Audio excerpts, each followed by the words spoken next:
ወዳጃችን ሀገር እመራለሁ ብለው ከተነሱበት ጊዜ አንስቶ ስማቸው ከጋዜጠኞች አፍ ጠፍቶ የማያውቀውና ሰርክ የመነጋገሪያ ርዕስ ሆነው እየኖሩ ያሉት የሀገር አሜሪካ ፕሬዝዳንት ዲታው ዶናልድ ትራምፕ ለቻይናዊው ጡረተኛ እንዴት ያለ የገቢ ምንጭ ፈጥረውላቸዋል መሰሎት? ቱጃሩ ፕሬዝዳንት ድርጅታቸው ውስጥ ቀጥሯቸው ወይም ረብጣ ዶላሮችን ኪሳቸው ሸጉጠውላቸው እንዳይመስሎት ታዲያ ጋሼ ዶናልድ ለጡረተኛው ቻይናዊ የገቢ ምንጭ የፈጠሩላቸው። ይልቁንም ቻይናዊው ግለሰብ ጋሽ ሊሊያንግዌ ራሳቸው ዶናልድ ትራምፕን ሆነው እየኖሩ ነው ቀለም መስፈሪያ የሚሆናቸውን ገቢ ያገኙ የገቡት። ቅሉ እስካሁን ዶናልድ ትራምፕን ሊሳለቁባቸውን ብለው ሆነ ሊያሞግሷቸው ወይ ደግሞ ምርታቸውን ሊያስተዋውቁባቸው እርሳቸውን የሚያስመስሏቸውን አልባሳት ለብሰው ጸጉር መልካቸውን አስተካክለው አካላዊ እንቅስቃሴያቸውን ወርሰውና ንግግራቸውን አስመስለው ከቀረቡ ሰዎች ሁሉ ደረጃ ይሰጣቸው ቢባል ውራኛም ይበዛባቸዋል። ድንቄም ትራምፕን መምሰል እየተባሉ ቢብጠለጠሉም ጡረተኛው የ64 ዓመቱ ጋዜጠኛ ሊ ለሚሰነዘርባቸው ትችት ጆሮ ዳባ ልበስ ብለው ቻይናዊው ዶናልድ ትራምፕን ሆነው መኖርንና ማስታወቂያዎችን እየሰሩ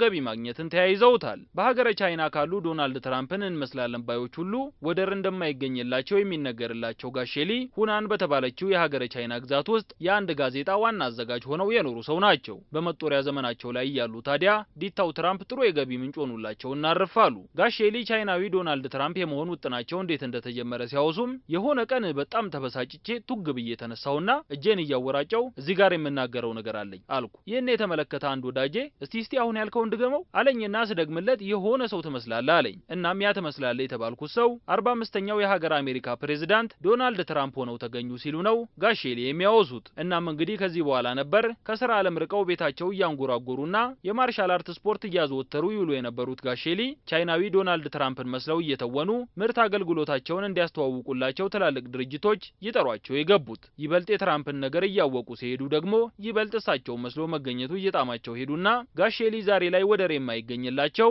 ቻይናዊ ዶናልድ ትራምፕ ለመሆን በቁ። ታዲያ ምንም እንኳን ዶናልድ ትራምፕን ባይመስሉምና አሁን በእርግጥም ለአንድ ቻይናዊ አሜሪካዊን መስሎ መገኘት ቀላል አይደለም፣ ብቻ ለመመሳሰል ጥረት እያደረኩ ነው ሲሉ ጋሼ ሊ ቢናገሩም በዶናልድ ትራምፕ ምርት አገልግሎቶቻቸው እንዲተዋወቁ የሚሹ የተለያዩ ድርጅቶች ቁርጥ መንታ ወንድማቸውን ነው የሚመስሉት እኮ ይምጡና ማስታወቂያዎችን ይስሩልን እያሉ ከ26 እስከ 49 ሺህ ብር ሆጭ አድርገው ከመክፈል አልቦዘኑም። ወዳጃችን የጋሼ ሊ ትራምፕን የመምሰል ነገር ጎበዝ ቻይናውያን እንዴት አድርገው ነው የሚያዩት? የሚመሳሰል ነገር አያውቁም እንዴ? ሳያስብል የሚቀር አይመስለንም። የሆነስ ሆነና ኢትዮጵያዊውን ዶናልድ ትራምፕ ኮሜዲያን ጃሚን አስተዋውቀነው ተነሰናበት። First of all, I want to say I love Africa.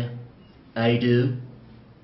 I want to help Africans solve their problems. What's Africa's biggest problem? If you ask me, Africa's biggest problem is the hair.